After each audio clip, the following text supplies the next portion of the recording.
오늘 함께 읽어본 방금 예레미야서 2장 전체는 아닌 1절에서 19절까지의 말씀을 통해서 이제 하나님의 말씀이 선지자 예레미야에게 임하는 것을 보게 됩니다. 그런데 하나님의 말씀이 선지자에게 임할 때는 분명한 목적이 있겠지요. 오늘 말씀에 보면은 먼저는 징계할 수밖에 없을 것 같은 그런 하나님의 말씀이 선포가 되고 있는 것을 봅니다. 하나님의 말씀이 이 내용에서 보면 굉장히 좀 마음이 아픈 것 같다 이런 생각이 들 수밖에 없어요. 왜냐하면 하나님은 그 백성 이스라엘을 뭐라고 여기시냐면 2절에 보면은 이렇게 말씀하는데요. 청년의 때 인애와 신혼 때의 사랑을 기억하노니, 하나님은 이스라엘을 어떻게 불렀냐면 3절에는 소산중 첫 열매니 이렇게 불러요. 그런데 중요한 오늘 마지막에 보니까 책망할 것이다. 왜냐하면 19절에 보니까 내 하나님 여호와를 버림과 내 속에 나를 경외함이 없는 것을 봤다. 그래서 그것이 악이다. 그래서 그것이 고통이 된다. 그러면서 선포하시는 여호와의 말씀이니라 이렇게 말하고 있습니다. 얼마나 안타깝겠습니까? 하나님은 그들을 처음에 어떤 고통과 힘듦과 징계로서 부른 것이 아니라 정말 사랑으로 하나님의 귀한 열매와 자신의 자식으로 이렇게 부르신 것인데, 근데 그들이 그 하나님을 버리고 경외하지 않고 악을 행하였으니 하나님이 이제 그들에게 행할 수 있는 것은 이제 끝까지 사랑하시지만 징계를 하실 수밖에 없는 것을 보게 됩니다. 너무나 안타까운 것은 이제 이스라엘 백성들이 분별할 수가 없었던 거예요. 하나님은 여기서 딱 두 가지 악이 있다 13절에 말씀을 하는데, 우리 13절에 두 가지 악이 있다라는 말씀을 함께 읽어보겠습니다. 내 백성이 두 가지 악을 행하였나니 곧 그들이 생수의 근원되는 나를 버린 것과 스스로 웅덩이를 판 것인데 그것은 두 물을 가두지 못할 터진 웅덩이 되리니라. 아멘. 두 가지 악을 분명하게 행했는데요. 생수의 근원 대신 하나님을 버리고 스스로 웅덩이를 팠다. 이거는 굉장히 어리석은 모습이죠. 그리고 분명히 애굽에서 구원해냈다라는 이야기를 하고 있는데 이 이야기는 6절에 그들이 우리를 애굽 땅에서 인도하여 내시고 광야 사막의 구덩이 땅 건조한 사망의 땅에서 이렇게 건져내시고 구원해내셨다.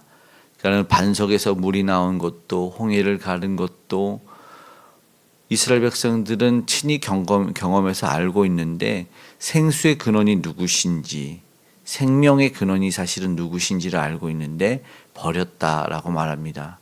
하나님은 여전히 내 백성이다라고 부르고 있는 것에 또한 주목을 했으면 좋겠는데요. 참 안타깝죠. 그럼 이 백성들이 무슨 일을 했냐면 분별하지 못하고 죄악으로 내달린 것입니다. 지금 우리가 사는 세상에서도 사실은 우리가 공의와 정의가 실현된다고 보기에는 좀 그렇고, 수많은 죄악 가운데 정말 하나님의 심판이 코앞에 있음을 우리는 사실은 보게 되죠.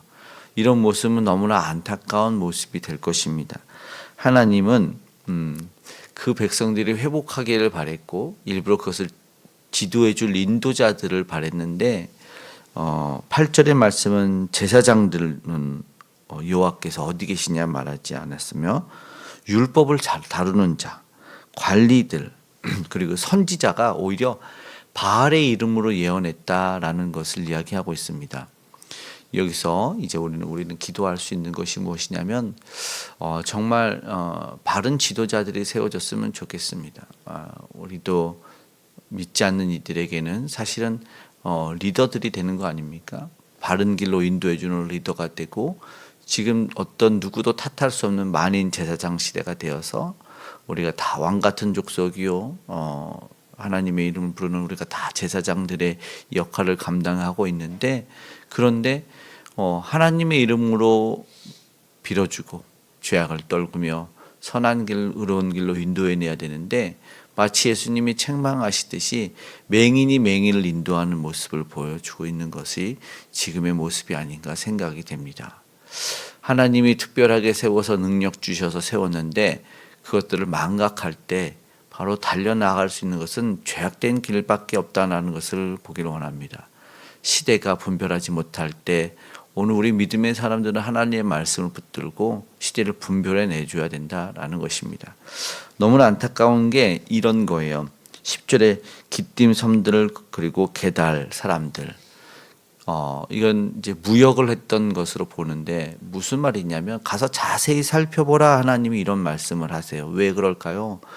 여기서는 이제 명품을 바꿔서 가품으로 바꾸는 소위 짝퉁으로 바꾸는 시대가 없는데 지금 하는 모습이 명품을 주었고 참된 진리를 하나님이 자신이라고 내세워줬는데 그들이 지금 바알과 거짓된 것으로 바꾸고 11절에 이렇게 표현하잖아요. 신들 아닌 것을 신으로 바꿨다. 하나님이 얼마나 답답했겠습니까? 명품을 가품과 바꿔주는 이 어리석은 백성들을 보니까 그렇다는 거예요. 이게 무슨 말씀입니까? 하나님이 분명히 분별할 수 있는 큰 은혜를 주셨는데도 불구하고 이런 어리석은 일을 행하는 시대가 되었다. 그래서 예레미야 선지자를 안타깝게 이제 유다 말기 시대적으로 멸망할 수밖에 없다. 심판할 수밖에 없다라고 사실은 선포하고 있는 것이죠. 예레미야는 자신의 동포 아닙니까? 내 민족에게 가서 이것을 선포하는데 얼마나 안타깝겠습니까? 근데 사실은 어쩔 수 없어요. 2장 1절은 여호와의 말씀이 임하셨어요. 어떤 타협과 무슨 이유와 설명이 아니라 하나님은 이미 다 보았어요. 그래서 이제 이야기해 주시는 거예요. 그래서 뭐라 그러냐면 가서 외쳐야 되는 것밖에 없어요. 3절에도 여호와의 말씀이니라. 4절에도 족속들아 여호와의 말씀을 들으라. 그런데 여호와의 말씀을 들으라 말할 때 4절에 야곱의 족속 이스라엘 민족을 얘기하는 이유는 뭐냐면 그 이름이 상기될 때 이미 언약의 백성이라는 걸 알고 있어요.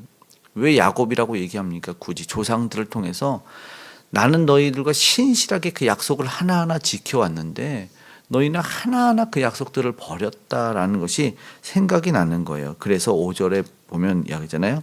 너희 조상들이 내게서 무슨 불의함을 보았기에 멀리하고 헛되이 행하느냐라는 거예요.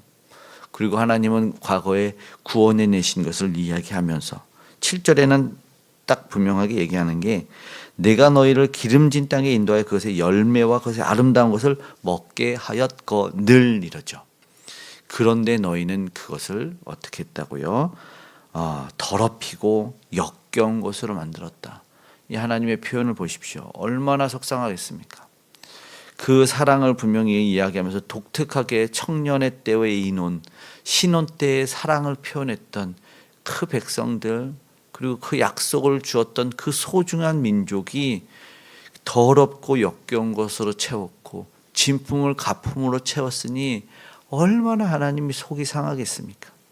이제 하나님 무슨 말씀하는 거예요? 여기서 제발 돌아오기를 바라는 것이겠죠. 거기에 대한 대가는 사실은 혹독하거든요. 사랑의 하나님이지만 무엇이라고요? 공의의 하나님이세요. 죄를 죄 없다 하지 않으시기 때문에 안타까운 것이죠. 은혜에도 불구하고 헛된 것을 쫓았다. 오늘 우리가 생각해야죠. 지도자들을 위해서 기도하면서 오늘 우리가 스스로를 돌아볼 때 하나님의 은혜를 입었음에도 불구하고 그것을 망각하고 있었다. 버리고 있다. 오늘 우리가 되돌아보기 원합니다. 모든 것 하나님이 은혜로 주신 것들을 우리가 소중히 여겨야 된다는 것입니다. 그것을 소중히 여기며 나아갈 때 오늘 우리는 교회가 교회다운 모습으로 회복될 거고 믿음의 사람들이 믿음의 사람의 모습으로 회복될 줄로 믿습니다. 그래서 하나님의 백성들이 어떤 나라였죠? 하나님이 사실은 통치하는 신정국가를 이루는 것이었습니다. 하나님이 왕이 되는 나라, 그런 나라를 회복하는 것이었습니다. 예, 오늘 그렇게 돼야 된다는 것을 봐야 돼요. 오늘 우리는 무엇을 가졌죠? 복음을 가졌어요. 다시 한번 오늘 하나님이 누구시냐? 두 가지 약. 생수의 근원이신 하나님을 버렸다. 13절에.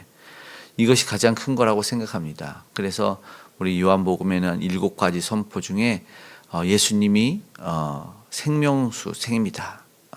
생수의 강. 예수님으로 말미암아 먹고 마실 것을 이야기를 하시죠.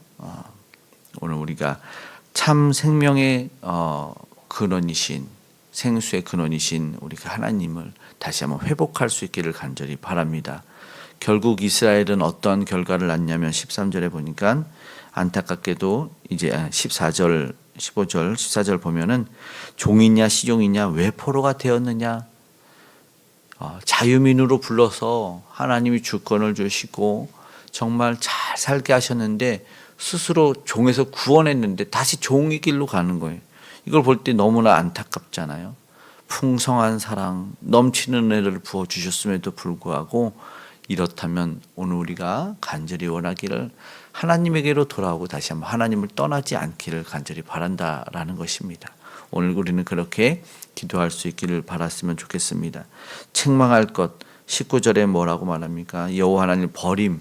결국 무슨 말입니까? 여호와 하나님 경외함이 없다. 다시 한번 여호와 하나님께 돌아오라는 사실은 사랑의 메시지가 오늘 우리에게 들려줘야 된다라는 것입니다. 오늘 우리에게 생수의 근원 되신 하나님에게 돌아갈 수 있기를, 그리고 무엇보다 오늘 우리뿐만 아니라 이 세상 사람들, 죄악으로 관영한 세상들이 하나님에게 돌아와서 진짜 참된 생명의 근원이신 하나님과 만나서 그 생수의 근원이신 우리 주님과 만남을 통해서 회복이 놀랍게 이루어지고 나음이 이루어지고 참된 위로와 평강, 로마서에서 보았던 하나님의 뜻인 의와 희락과 평강을 누릴 수 있기를 우리가 간절히 소망하는 오늘 하루가 되었으면 좋겠습니다. 그렇기 위해서 오늘 우리가 스스로 위해 그리고 이웃을 위해서 기도할 수 있는 하루와 한 주의 아름답고 복된 출발 되시기를 소망합니다.